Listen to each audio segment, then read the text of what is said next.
Hi there, John Wilkinson, History Made Easier. When I came up with the idea of making a video on Stalin's terror, I quickly came to realize that there's going to be too much for one video. So I thought I'd make three. I'd deal with why he introduced the terror, how the terror was applied, and the effects of the terror. But then I thought, well, there's a why if we focus on events, and there's a why if we focus on the historical debate as to why. So that got me up to 4 videos. And then I thought it'd be a good idea to round this off with a comparison with Hitler and Nazi Germany. And so now I have 5 videos. I'm calling it my Netflix mini-series, Stalin, the Great Terror. And this is episode 1, Why? So why did Stalin instigate the Great Terror? And this presentation is really looking at the context behind that, the big picture, if you like. First of all, I'm going to focus on the protection of the revolution. State protection against the enemies of the people, from within the party, from both left and right. Hence the show trials, the trial of the 16, the trial of the 17, the trial of the 21. But there's also that defence against the potential for a bourgeois counter-revolution. The wreckers and traitors, as Stalin put it. And it began with the Shakti Trial in 1928 when 53 engineers were accused of sabotage and wrecking activities. And there's the cleansing of society of the former people, the old ways, the old values, former kulaks or nepmen, the bourgeois experts, former priests, and later the agents of fascism. So protecting the revolution, but also protecting Stalin. And we have to realise that Stalin wasn't in full control. By 1929, he had seen off his rivals from both left and the right of the party, and he seemed to be in full control, but he wasn't. His rivals were still around. The 16th Party Congress meeting in June-July 1930 had re-elected Bukharin, Rykov and Tomsky to the Central Committee, and even Trotsky could plausibly still be a threat. And there was indeed criticism. Collectivization and rapid industrialization had faced criticism at the 16th Party Congress. There were rumblings of unrest as to the manner in which collectivization was being forced on the peasantry. The countryside had been in a virtual state of civil war. Workers in the cities were also disgruntled with the long hours, the poor conditions, low wages and lack of goods. There was anger too at the high-handedness of the GPU. And the Communist Party was now a mass party. The party had a membership reaching 1 million in 1929. But by 1933, there were something like 2.2 million members. So it was getting harder to control. And then came the Ryutin affair and the murder of Kirov.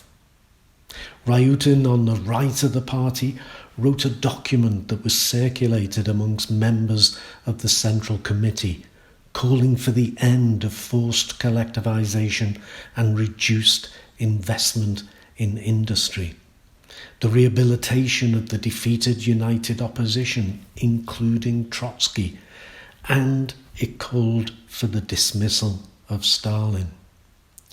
Picking up the baton from Lenin's testament, Ryutin accused Stalin of destroying the revolution. It was a damning criticism of Stalin, his policies, and the manner in which they were being executed. No pun intended there. As well as his pursuit of dictatorial power, which had been allowed to get out of control. This document was circulated in outright defiance of Stalin. It pictured him as the evil genius of the revolution. Then, at the beginning of 1934, the 17th Party Congress, the Congress of Victors as it was called, abolished the post of General Secretary, which had been held by Stalin, and Stalin was obliged to share power with 3 others, notably Kirov, who was also elected to the Politburo. What is more, whilst Kirov received votes from almost all the 1,225 delegates with voting rights, about 300 delegates didn't vote for Stalin at all. In a speech, Kirov expressed worries about tensions within the party. He felt that they had been caused by forced industrialization and needed to be addressed. He was also concerned about the excessive measures being taken to discipline party members in the wake of the Ryutin affair. However, at the end of 1934, Kirov was murdered, and Stalin seized on the opportunity to attack his opponents. There was also the military to be dealt with. This is the one institution with the means, the organisation, the leadership and the weaponry to overthrow any government. It was now essential that their loyalties were to Stalin. And so, like the old guard in the party, the old guard in the armed forces had to be got rid of. Stalin was also worried that Soviet officers serving in Spain might have been politically contaminated, seeing in the Spanish military revolt something that could be successfully instigated in the Soviet Union. And in March 1937, the NKVD started arresting Soviet officers who were serving there.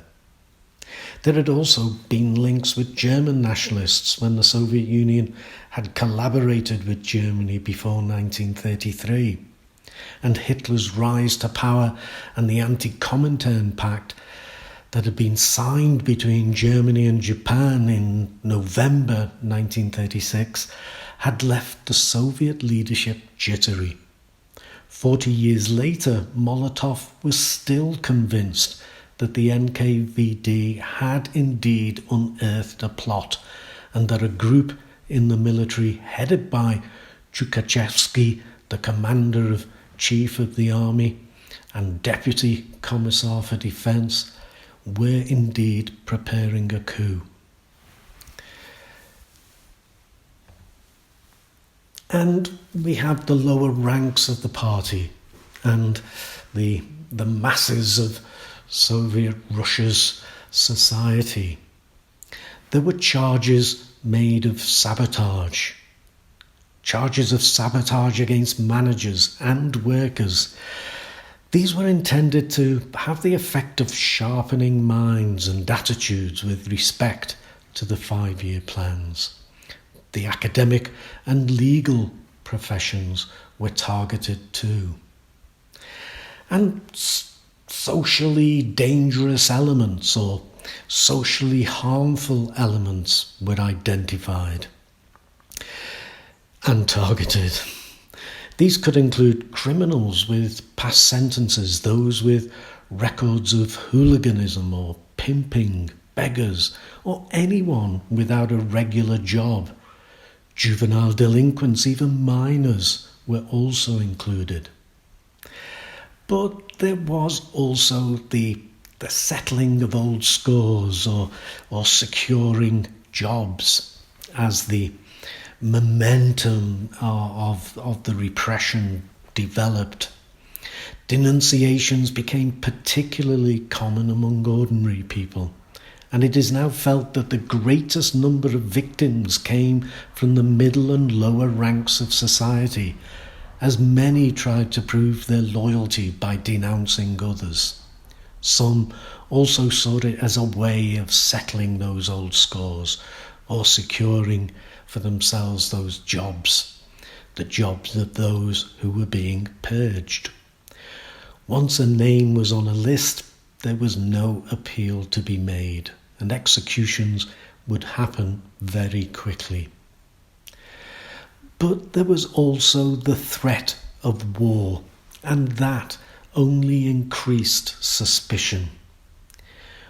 With war increasingly becoming a real possibility, spying and sabotage was an understandable fear. So potentially hostile nationalities were also brought into the equation. Germans, of course, but also Poles and a wide range of others in what really was a Soviet empire. These included Finns, Estonians, Latvians, Bulgarians, Romanians, Afghans, Kurds, Greeks, Iranians, Chinese and Koreans too. Any potential enemy. But the extent of the purges of these populations living in the Soviet Union was nevertheless staggering, way beyond the wildest estimate of a threat. Approximately 350,000 people were arrested, and most of these, almost 250,000, were executed, and over 88,000 ended up in prison or else the camps. So, a number of reasons for Stalin's terror.